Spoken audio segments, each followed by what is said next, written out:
ఈ బాధ్యత గల పదవుల్లో ఉన్నవాళ్ళు అంటే మంత్రులు, ఎమ్మెల్యేలు, ఇటువంటి వాళ్ళందరూ చాలా జాగ్రత్తగా కామెంట్ చేయాలి. ఇప్పుడు నిన్న కొండా సురేఖ గారు చేసిన స్టేట్మెంట్ పర్టికులర్గా ఆవిడ చాలా రెస్పాన్సిబుల్ పొజిషన్, మినిస్టర్గా ఉన్నారు ఆవిడ. ఆవిడకి ఏం తెలుసో ఏం తెలీదో మనకు తెలియదు. ఒకవేళ తెలిస్తే కూడా ఇప్పుడు గైడ్ లైన్స్ ప్రకారం వీళ్ళు ఎవరి పేర్లు అయితే ఆవిడ ఎత్తారో వాళ్ళు విక్టిమ్స్ అవుతారు. విక్టిమ్స్ పేర్లు చెప్పకూడదు అని గైడ్ లైన్స్ ఉన్నాయి.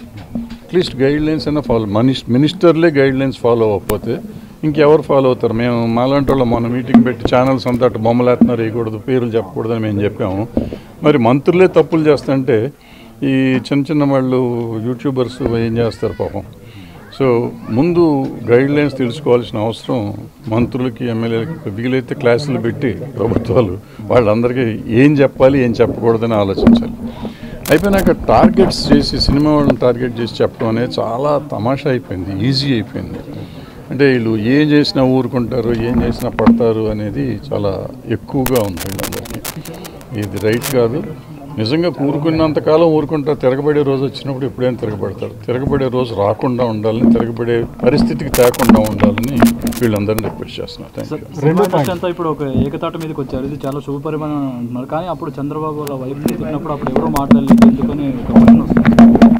దానికి దీనికి సంబంధించి సినిమాని గురించి కదా మనం మాట్లాడుతున్నాం. అంటే అప్పుడు సినిమాని గురించి కదా మనం సినిమాని గురించి మాట్లాడుతున్నాం. మన ముఖ్యమంత్రి అంటావు, చంద్రబాబు అంటావు, తెలుగుదేశం అంటే ఇవన్నీ కాదు. మనం రాజకీయాల్లోకి వెళ్ళబోతున్నాం. మనం ఇక్కడ ఉన్నాం కదా. ఇప్పుడు మనం సినిమా ఇండస్ట్రీ గురించి మాట్లాడతాం. సినిమా ఇండస్ట్రీలో ఓ హీరోయిన్, ఒక హీరోల గురించి మాట్లాడుతున్నారు కాబట్టి మాట్లాడాం. అది మాట్లాడినప్పుడు అది వేరేగా మాట్లాడతాం. అప్పుడు మాట్లాడినప్పుడు మాట్లాడాం.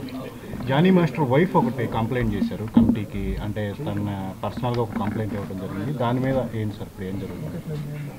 అంటే కమిటీకి కంప్లైంట్లు తీసుకోవాలి. కమిటీకి వాళ్ళ విట్నెస్లు తీసుకుంటాం కానీ కమిటీ రిపోర్ట్స్ ఏం తీసుకోవాలి. ఆవిడ రిపోర్ట్ ఇచ్చింది ఛాంబర్కి ఇచ్చాను. జానీ మాస్టర్కి బెయిల్ సంబంధించి బయట పెట్టే అవకాశం మీరు అంటే మాది రిపోర్ట్ వచ్చినాక బయట పెడతాం. రిపోర్ట్ రావాలి కానీ టైం పడుతుంది. Take some time, few days రాగానే. ప్రధానంగా ఒక ఆరోపణ, జానీ మాస్టర్ మీద మీరు పదవిని తొలగించారు కానీ ఆ అమ్మాయి కార్డు విషయంలో ఎలాంటివి తీసుకోలేదు అనేది ఒక విమర్శ ఉంది. దాని మీద ఏం చేయాలి?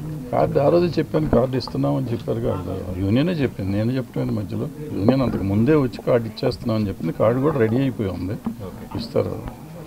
బట్ మిగిలిన సాల్వ్ అయినాక ఎవరు శిక్ష పడాలి, ఈ అమ్మాయికా ఆ అబ్బాయికి అనేది తెలియదు కదా మనకి. ఇంకా అది ఏం